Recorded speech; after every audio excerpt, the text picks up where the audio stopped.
मैं अभी श्रीनगर अपने घर के अंदर आपसे इस तरह मुखातिब हो रहा हूँ क्योंकि जैसे मैं अभी दिखाने जा रहा हूँ घर के गेट पे ताला लगा हुआ है। तो मुझे मिलने की इजाज़त नहीं दी जा रही है।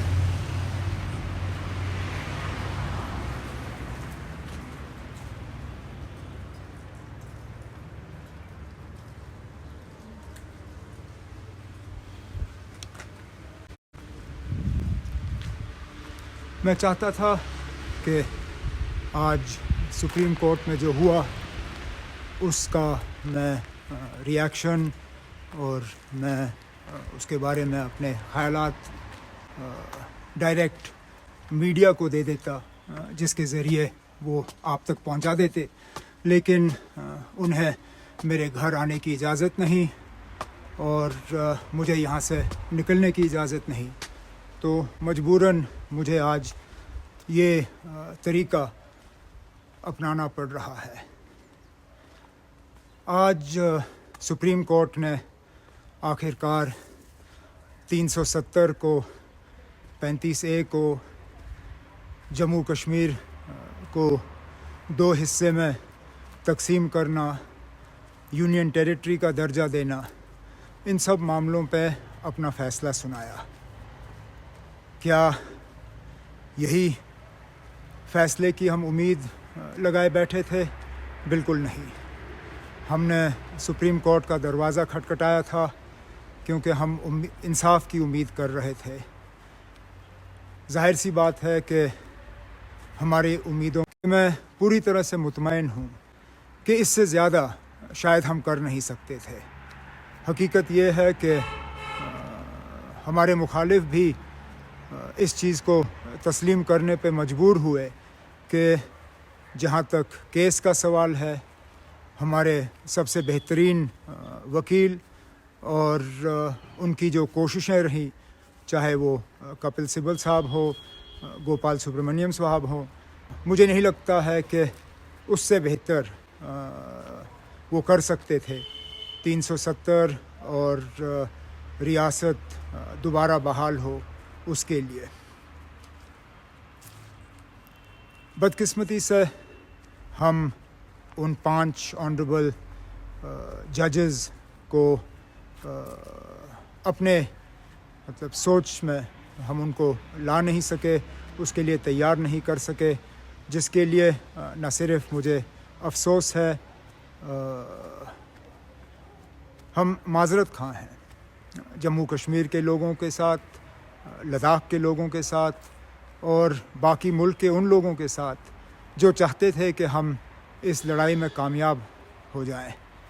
मैं दिल की गहराइयों से उनसे माफ़ी मांगना चाहता हूँ, लेकिन मैं अपनी जगह ये भी कहना चाहता हूँ कि मामला यहाँ ख़त्म नहीं होता। हमारी कोशिशें यहाँ ख़त्म नहीं होंगी। अगर यहाँ प्रेस वाले होते तो शायद वो मुझसे पूछते कि क्या आप सुप्रीम कोर्ट के इस फ़ैसले को रिस्पेक्ट करते हो या नहीं। Do you respect the supreme court?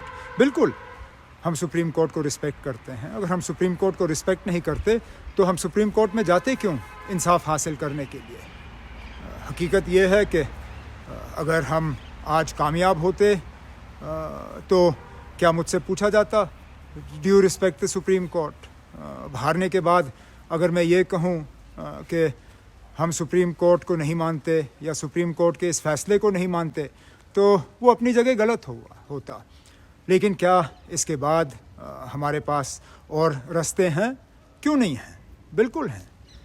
क्या दोबारा अदालत के दरवाज़ों को खटखटाना हमारे लिए एक पॉसिबिलिटी है या क्या हम उस पर सोच सकते हैं? मैं कह नहीं सकता हूँ। हमें अपने वकीलों से बात करनी होगी। पूरा जजमेंट जब आ जाए, जब हम तफसील से उसको स्टडी करेंगे, उसके बाद वकीलों से मशवरा करके हम ये तय कर सकते हैं कि क्या अदालत के दरवाज़े दोबारा खटखटाए जाने चाहिए या नहीं। इसमें थोड़ा सा वक्त लगेगा। शायद नए साल में हम इस पे जो है कोई फ़ैसला आपको बता सकेंगे।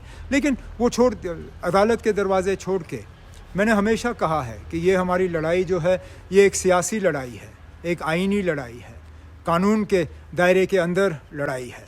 और ठीक है, आज हम इन 5 ऑनरेबल जजेस को कन्विंस नहीं कर पाए, लेकिन इससे पहले भी 370 को लेके सुप्रीम कोर्ट के कुछ फैसले थे 3 जज बेंच में, चाहे वो संपत प्रकाश केस में हो या दूसरे केसेस में हो, जिसमें आज के फैसले से हटके बिल्कुल इसके ऑपोजिट सुप्रीम कोर्ट ने उस वक्त अपना फैसला सुनाया था। उस वक्त उन्होंने कहा था कि 370 जो है वो परमानेंट है और आइन साज असेंबली के टूटने के बाद या उसको ख़त्म करने के बाद 370 को हटाया नहीं जा सकता। तो आज 5 जजों ने इससे पहले जो 3 जज बेंच का जो फैसला था उसको बदल दिया। तो मुमकिन है आगे जाके एक और बेंच जो है वो आज इन 5 जजेस का जो फैसला है उसको बदल देगी। लेकिन जहाँ तक सियासी बात पे मैं आ जाऊँ, क्या उस वक्त संपत प्रकाश केस के बाद बीजेपी ने अपनी कोशिशें बंद की? क्या वो रुके? जिस चीज़ को हासिल करने के लिए उनको शायद अब 70 साल से ज़्यादा लगे, 1950 में उनकी कोशिशें शुरू हुई 370 को कमज़ोर और उसके बाद ख़त्म करने के लिए। आखिरकार आज वो कुछ हद तक इसमें कामयाब हुए, लेकिन जहाँ अदालत में उनके हक़ में फ़ैसले नहीं हुए वहाँ उन्होंने अपनी सियासी कोशिशें जारी रखी। तो इसी तरह हम ये कबूल करते हैं कि आज हम सुप्रीम कोर्ट में जम्मू कश्मीर लद्दाख के लोगों के लिए इंसाफ हासिल नहीं कर सके, लेकिन हम अपनी कोशिशें बंद नहीं करेंगे। पुरअमन तरीके से आइन, कानून, इन चीज़ों का साथ लेके हम भी इसी तरह सियासी तौर जद्दोजहद करेंगे, इस उम्मीद के साथ चलिए आज नहीं, आगे जाके कहीं मुल्क में ऐसे हालात पैदा होंगे कि हम अपनी खोई हुई जो पहचान है, जो इज़्ज़त है, जो सारा कुछ 5 अगस्त 2019 को हमसे लिया गया, हम इसको वापस हासिल कर सकेंगे। तो मैं लोगों को सिर्फ यही यकीन दिलाना चाहता हूँ कि हम बेशक आज हम नाकामयाब रहे, लेकिन हम नाउम्मीद नहीं हैं, हम मायूस नहीं हैं। ज़रूर दिल को धक्का ज़रूर पहुंचा है। आज हम अपनी जगह हमें अफसोस लग रहा है, लेकिन हमारी ये कोशिशें जो हैं ये जारी रहेंगी। और मैं जम्मू कश्मीर के लोगों को मुबारकबाद देना चाहूँगा इस बात के लिए कि उन्होंने 2019 के बाद सब्र से काम लिया।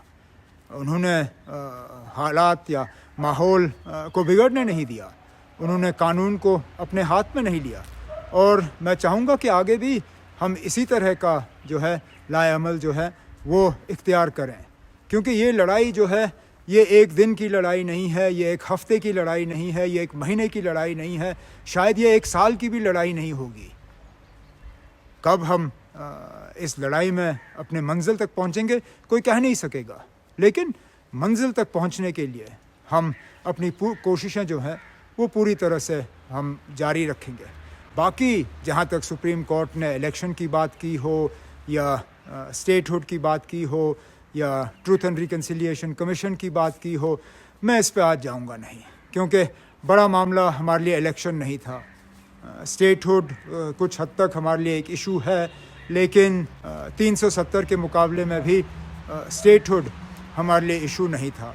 और जहाँ तक ट्रूथ एंड रिकन्सिलिएशन कमीशन की बात है, उस पर मैंने पहले भी बहुत बात की है, आगे भी करूँगा, लेकिन आज मैं सिर्फ 370 के बारे में और आज के फ़ैसले के बारे में अपने ख़यालात आपके सामने रखना चाहता था, इस उम्मीद के साथ कि आप समझोगे कि